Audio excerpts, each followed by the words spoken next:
My name is Tony Stark. I'm 35 years old. I don't remember much about my childhood. Not because my memory is weak, but because some memories you have to learn to erase in order to survive. But there is one morning I have never forgotten. It was raining that day. A cold, lingering drizzle that seeped through every layer of clothing, into every strand of hair. I was 10 years old, still in my pajamas when my mother woke me up earlier than usual. She spoke softly. "You're not going to school today. I'm taking you somewhere." I sat on the back of my father's motorbike, arms wrapped around his waist, my head resting against the damp fabric of his jacket. I didn't ask where we were going. I trusted my parents. Kids do that. They trust anyone who's ever sung them to sleep. The bike stopped in front of a strange house, a tall, rusted iron gate. Behind it stood a large, heavy-set man, waiting. He looked at me the way people look at a delivery arriving right on schedule. I got off the bike. My parents didn't go inside. They stood under the awning. My father pulled out a black plastic bag and handed it to the man. Inside were documents, I don't know what kind. But I remember the look they exchanged, quick, cold, and weightless. The man bent down, looked at me, and patted my shoulder. "From now on, you live here. Be good and you'll get food. Act up and you'll get beaten." I turned to my mother. Her eyes were red, but there were no tears. I turned to my father. He smoked a cigarette. Didn't look at me. "Mom, how long will I stay here?" I asked. She replied, like a cold wind cutting straight through the heart. "It's better for you here." And they left. No hug, no kiss, not even a goodbye. I stood alone in the courtyard of a strange house, dragged into a room, the door slammed shut. That night, I slept on a cold cement floor, a thin blanket. No electricity. No one spoke to me. Every sound felt foreign. The whole world went silent, except for the sound of my own heavy breathing in the dark. The next day, they made me work, washing cars, mopping floors, carrying buckets of water. No one asked my name. They just called me the boy. A week later, I was beaten for the first time for breaking a bottle of oil. An electric cable lashed across my back like a venomous snake. The scars are still there to this day. Every night I dreamed that my parents would come back, that my mom would hug me, that my dad would say sorry. But every morning, I woke up to a rotting ceiling and the sound of dogs barking in the yard. Little by little, I understood. I wasn't sent away for school. I wasn't placed in someone's care. I was sold, like an object. My hand clenched a leather suitcase. In my coat pocket, a slip of paper with a handwritten address, written in my father's handwriting. A plea. A request for help. They don't know who I am now. And maybe they don't know that this very gate, the one that once slammed shut on my childhood, is about to open for a completely different man. I ran away when I was 16. It was a stifling summer night. I used an old screwdriver, the same one I had used to fix motorbikes, to pry open the back door. Before leaving, I stood in the middle of the yard, looking at the house that had imprisoned me for 6 years. No tears, no regrets. I had nothing left to lose, nothing left to hope for. I spent my first night sleeping on a park bench. I wasn't hungry. Hunger had become normal. Just cold. The kind of cold that comes with freedom for the first time. No chains, no beatings, but also no one by your side. I did anything I could find: construction helper, waiter, car washer, street sweeper. Some days I only had a dry baguette and tap water from public restrooms. Some nights I curled up in a bus stop, listening to the rain fall on the streets, feeling nothing at all. I was scammed, I was beaten. I was forced to do humiliating work. But I endured. I survived. Because I refused to die before seeing the faces of the two people who sold me, and letting them know I didn't die like they expected. When I was 18, I met Mr. Sao, the owner of a small repair shop in District 8. One afternoon, I stood outside his shop and asked for a job. He looked me up and down, dirty clothes, dark circles under my eyes, and pointed to the corner. "Clean those 5 bikes. If they shine more than your face, I'll give you lunch." I did it. Didn't complain once. Cleaned every part down to the tiniest bolt. That afternoon I had the best grilled pork rice I'd ever eaten. Not because of the taste, but because, for the first time in years, someone gave me food without asking for anything in return. Mr. Sao taught me the trade. I worked while I learned. I enrolled myself in night school. At night, I studied computers and programming. From old books I scavenged at recycling shops. I changed my name to Tony Stark. Not because I'm Iron Man, but because I wanted to choose my identity for myself. At 23, I launched my first website, offering door-to-door vehicle repair services. 3 years later, I opened my own shop, combining repair services with online scheduling. But I never revealed my real face. Never gave interviews. I lived quietly, very quietly, because I knew fame can be a curse if people know too much about your past. And because deep inside, I still wasn't ready to face that old name, the one printed on my birth certificate, the name I buried beneath scars and blood. I thought I had moved on, until one day, I received a handwritten letter sent to my company. No sender's name. The handwriting was shaky and rough, but I recognized it instantly, because I had once learned to write from that very hand in elementary school. My mother's handwriting. "My son, if you're still alive, come back once. I don't have much time left." No apology, no explanation. Just a call to return. I folded the letter, didn't cry, didn't tremble, just quietly stared out the window. 20 years, a lifetime. I survived. I climbed out of the mud they threw me into. And now, I'm the one holding the invitation. But not to seek forgiveness, to settle an old debt. The house was still there, tucked inside that same narrow alley, near the rusted bridge and the old wet market, the place where I was once handed off like a cheap piece of property. I stood in front of the gate. My hand rested on the rusted padlock. The gate was slightly ajar, with the same flimsy hinges. One push and it would creak open, but I didn't enter yet. I stood still.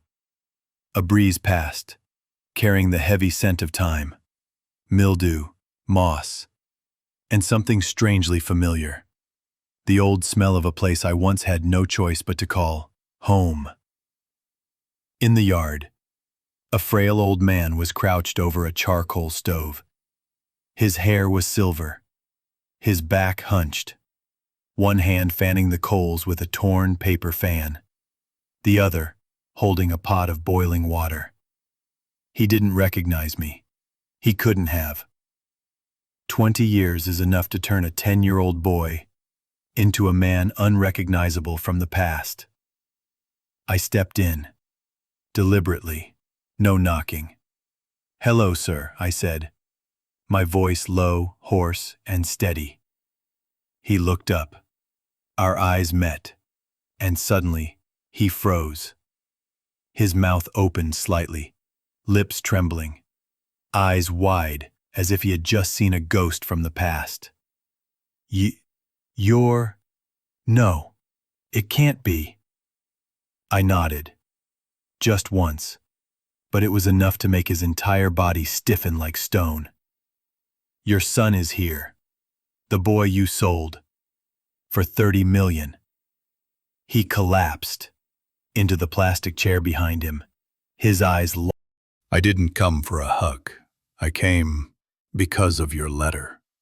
We sat at the old wooden table, its paint peeling away. The same place I'd had my last meal before being taken away. I remembered it clearly. That meal was nothing more than boiled vegetables and dried fish. My father gave me the last piece of fish. My mother said nothing. Now, 20 years later, I sat upright, dressed sharp, eyes calm and piercing. They had aged, worn down and frail, looking at me as if facing a judge. Why did you sell me? My voice was not loud, not rushed, but each word scraped across the floor like dragging chains. My father stayed silent. My mother lowered her head. Finally, he spoke. Back then, I was deep in gambling debt. They threatened us, said they'd take the house, hurt your mother. Someone offered to clear the debt in exchange for you. They said they'd raise you well. And you believe that? I cut in, my eyes burning. You handed a 10-year-old child to a stranger just because you lost a bet? He bowed his head. My mother sobbed, covering her face. Her voice broke. I was wrong. I thought they'd be kind. I thought you'd have a better life. I stood up. They beat me with electrical cords, forced me to work 12 hours a day, fed me scraps, made me sleep on tile floors.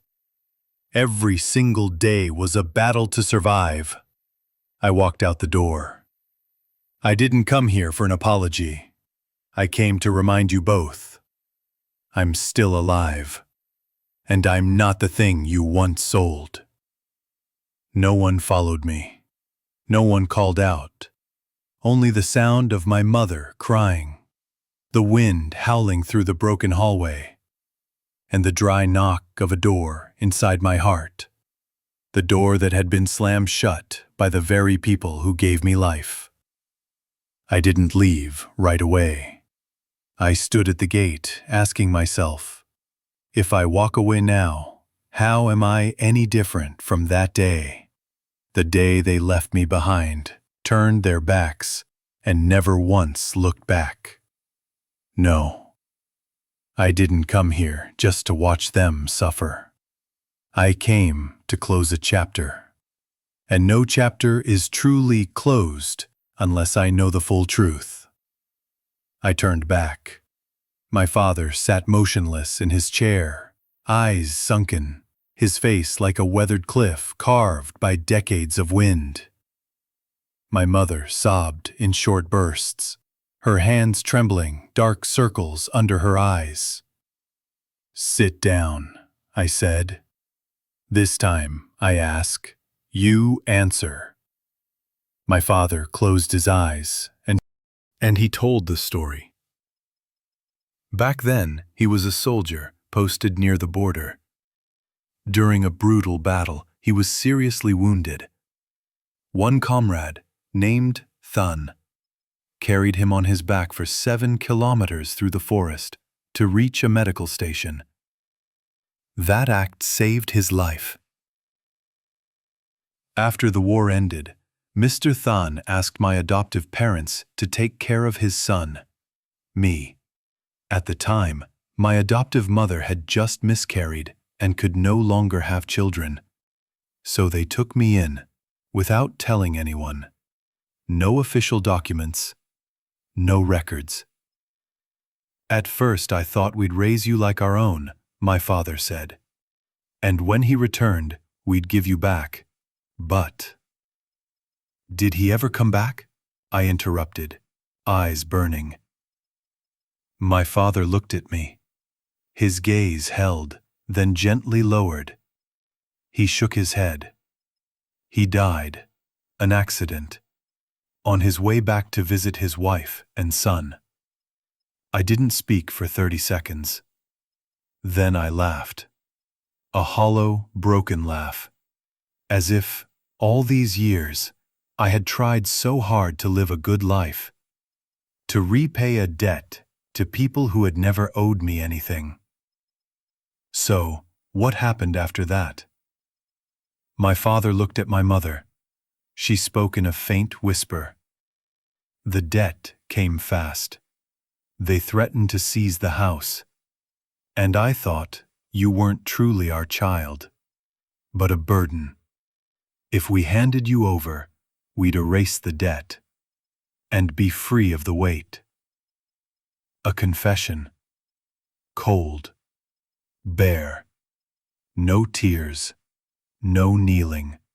No dramatic breakdown. Just the truth. Raw. Like the cement floor I had slept on for over 2,000 nights. I stood up. Didn't look at them again. I walked into my old room. A tiny corner, still bearing the faint scratch I had carved into the wall as a child. Tony, 9 years old. I placed 2 things on the table. A thick envelope, packed with cash, and a DNA test I had ordered using a strand of hair I found in an old towel my mother once used. Result? 0.00% biological relation. I turned to the door and gave one final look to my adoptive parents. I forgive you. Not because you deserve it, but because I refuse to carry the stench of hate for even one more day. Then I walked away. This time, no one stopped me. No one called out. Only my mother's watery gaze, and the pale yellow sunlight casting long shadows through the iron bars, like the gaze of a father who never had the chance to hold his son. Just emptiness. I pulled into a small roadside cafe, the kind with a tin roof and cheap plastic chairs, but a strong, bitter black coffee brewed just like the old Southern style. Sitting there, watching traffic pass by, I asked myself, so that's it. I came back, I spoke, I left money, and that's the end? A part of me screamed, tear it all down! They don't deserve your mercy! But another part was tired. You survived. Why seek revenge now? To prove what? I returned to that house one more time. Didn't knock. Just stood outside the gate, looking in. I saw my mother watering a dying flower in a cracked old pot. My father sat beneath the tamarind tree, trying to fix a broken chair. The people who once haunted my memories were now just 2 frail elders, clinging to scraps of the past they had once sold everything to preserve. I went to the local authorities and bought the house, under my name. It was a simple transaction with my bank account. No bidding, no negotiating, just one signature. Then I hired people to renovate everything: new roofing, fresh paint on the gate, water heaters, new lights, a replanted garden. I did it all, without a word. When my mother asked why, I only said, consider it a repayment, a debt from the child you abandoned. It's done now. You ask me if I've forgiven them. I don't know. I didn't hug them, didn't call them mom or dad, but I also didn't throw them out. Didn't use my wealth to humiliate them. I chose to let them live out the rest of their lives, without rotting from guilt in a crumbling house. Once I had a dream. I was 10 again, sitting on a cold cement floor, arms hugging my knees, crying silently. The wooden door in front of me opened, and I, the man I am now, walked in. I didn't say anything, just placed a hand on the boy's shoulder and nodded gently, as if to say, it's okay now. You made it. I'm here. No one's going to hurt you anymore. I woke up, feeling lighter. I never realized that forgiveness isn't about setting others free. It's about setting yourself free. Free from the burden of hatred. Free from a life controlled by the past. Free to live a different life. A life of victory, without needing to defeat anyone. 2 months after I returned, the old house had taken on a new look. The walls were painted white. The yard was paved with red bricks. The roof was replaced with fresh tiles. A shiny stainless steel water tank now stood above it all. From the outside, no one would suspect that this place had once been the scene of a quiet, brutal human transaction. People in the neighborhood, all I needed was to know. The old memories had been sealed away. The pain had been buried. And I had survived. One day, I stood by the window of my office on the 16th floor, looking down at the endless stream of traffic in Saigon. My assistant walked in. "Mr. Tony, a reporter wants to schedule an interview about your journey rising from the past." I waved my hand. No need. What I needed to say, I've already said. Those who want to understand will. Those who don't never mattered anyway. I didn't need an audience. I didn't need applause. Because the one I needed to prove something to had been sitting silently inside me for the past 25 years. The boy abandoned at age 10. The boy beaten for spilling engine oil. The boy who stared at a slamming door, believing no one in the world truly loved him. I had come back. I had looked them in the eyes. I had let them see who I had become. And I was no longer afraid. I didn't forgive them because they deserved it. I forgave them because I deserved to be free. Between those transparent glass walls, the last light of sunset spilled onto the cold marble floor. I stood tall, hands in pockets, no glance backward. My name is Tony Stark. I was the boy who was sold, the one forgotten, the one who survived and learned to truly live. Sometimes forgiveness isn't about letting them sleep well at night. It's about making sure you don't lie awake because of what they did. If you're watching this story, drop a comment below. I forgive, not because they deserve it, but because I deserve peace. And share your perspective.